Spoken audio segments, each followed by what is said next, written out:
Hi friends, welcome to Concept की पाठशाला. My name is Samir Khan and today we are going to do Ohm's law.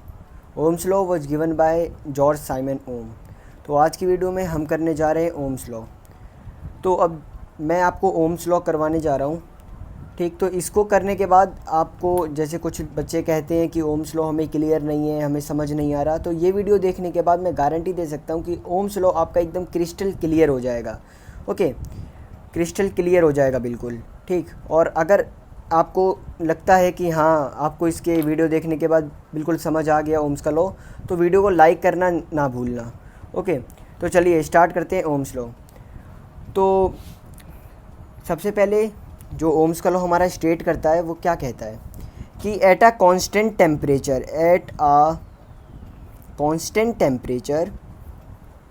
ठीक, हमें एक constant temperature दिया गया है. अगर कोई भी टेम्परेचर आप 22 डिग्री सेल्सियस ले लो, आप 23 डिग्री सेल्सियस ले लो, ठीक, current flowing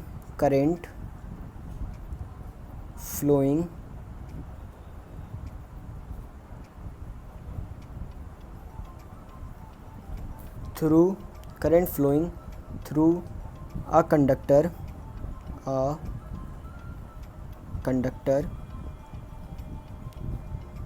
is directly proportional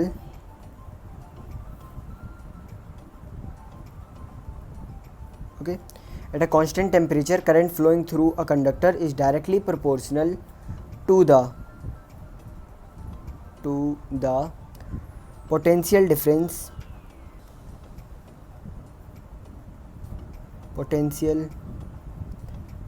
difference across its ends.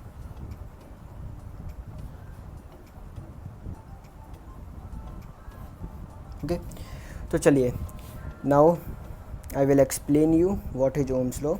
At a constant temperature, current flowing through a conductor is directly proportional to the potential difference across its ends. तो आपने constant temperature लिया और देखिए यहाँ पे बहुत ही आप आसानी से समझ सकते हो कि ओम्स का लॉ क्या है कि जितना करंट कंडक्टर के अंदर फ्लो कर रहा है वो डायरेक्टली प्रोपोर्शनल होगा पोटेंशियल डिफरेंस से. ओके, आपने कांस्टेंट टेम्परेचर पे जो करंट फ्लो करता है कंडक्टर में वो डायरेक्टली प्रोपोर्शनल होता है पोटेंशियल डिफरेंस से. ठीक, जो भी एंड्स पे पोटेंशियल डिफरेंस है करंट उससे डायरेक्टली प्रोपोर्शनल होता है. तो मुझे नहीं लगता कि बिल्कुल हार्ड है. ठीक, और अगर आप इसको एक दो बार पढ़ेंगे तो आपको ये तो ऐसे ही समझ में आ जाएगा. ठीक, अब देखिए यहाँ पे क्या दे रखा है, current is directly proportional to potential difference. Current होता है I is directly proportional to V potential difference. ठीक, या हम यहाँ पे ये भी लिख सकते हैं और V is directly proportional to I. ठीक, या हम ये भी लिख सकते हैं कि V is equal to I multiply by are.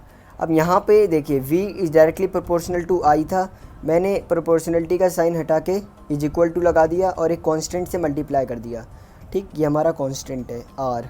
Are क्या होता है, हमारा रेजिस्टेंस होता है. यहाँ पे लिख देता हूँ मैं, यहाँ पे हमारा वेयर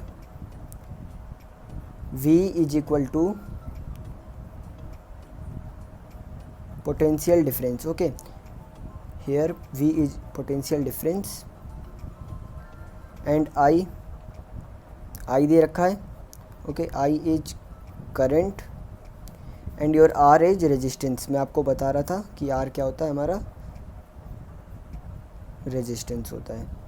ओके, अब ये जो रेजिस्टेंस होता है ये हमारा कांस्टेंट होता है. ठीक, तो ओम्स का लॉ में हमारी इतनी बात थी, जो हमारा ओम्स लॉ है इतनी बात थी. एक बार रिकॉल कर लेते हैं और जिनको समझ नहीं आया एक बार और समझ लीजिए, बड़ा आसान चीज़ है ये. ठीक, it is very easy. Ohm's law was given by George Simon Ohm. ठीक, Ohm's law states that at a constant temperature, current flowing through a conductor is directly proportional to the potential difference across its ends. एक constant temperature पे जितना current flow कर रहा है conductor में वो directly proportional होता है पोटेंशियल डिफरेंस से. ठीक, मतलब कि current is directly proportional to potential difference. I is directly proportional to V, या हम कह सकते हैं कि V is directly proportional to I और V is equal to I into R, where V is equal to potential difference, I is equal to current, R is equal to resistance. ठीक, ये हमने ओम्स लॉ पढ़ लिया। तो ohms के law में कुछ भी नहीं था, आपने देखा कितनी आसानी से हमने ये कर लिया। अब करते हैं कि अब ये हमने जो यहाँ पे v equal to I into R आया, ये हमारा फार्मूला आ गया। ठीक, ये फार्मूला आप आगे न्यूमेरिकल्स में यूज करोगे। अब इस फार्मूला को रिमेंबर कैसे करना है, एक ट्रिक देता हूँ आपको। ओके, ये इस ट्रिक से आप बड़ी आसानी से ये वाला फार्मूला याद कर सकते हो। ट्रिक क्या है,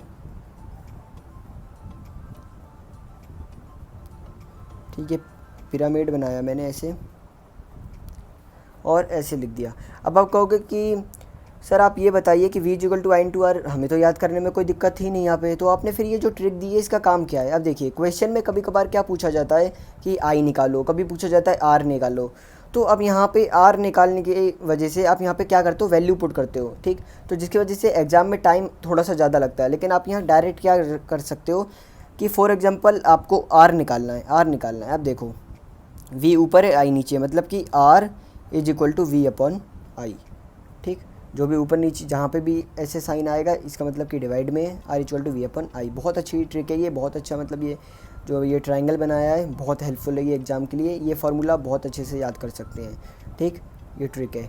अब यहाँ पे जैसे आपको आई निकालना है तो आई आप देख सकते हैं v ऊपर है r नीचे है, तो v अपॉन r हो जाएगा। ठीक, अगर आपको v निकालना है, अब आप कहोगे कि v तो i मल्टीप्लाई बाय r, क्योंकि डिवाइड में नहीं है। ठीक, एक लाइन आ रही है इसका मतलब ये मल्टीप्लाई में है, तो i इंटू आर। ये तीनों फार्मूले आप इस ट्रायंगल को यूज करके निकाल सकते हो। ठीक, तो हमने इतना पढ़ा आज, आपको मैंने एक ट्रिक बता दी, ओम्स लॉ बता दिया। अब जो यहाँ पे रेजिस्टेंस आता है, ये टॉपिक हम अगली वीडियो में डिटेल में पढ़ेंगे कि कौन कौन से फैक्टर्स होते हैं जो रेजिस्टेंस जिसके ऊपर डिपेंड होता है। ओके, तो रेजिस्टेंस हम अगली वीडियो में पढ़ेंगे, रेजिस्टिविटी के बारे में भी पढ़ेंगे और कुछ न्यूमेरिकल्स भी करेंगे। ठीक, तो अगर आपको हमारी आज की वीडियो अच्छी लगती है तो वीडियो को लाइक करना ना भूलें और चैनल को भी सब्सक्राइब करना ना भूलें। So thanks for watching the video.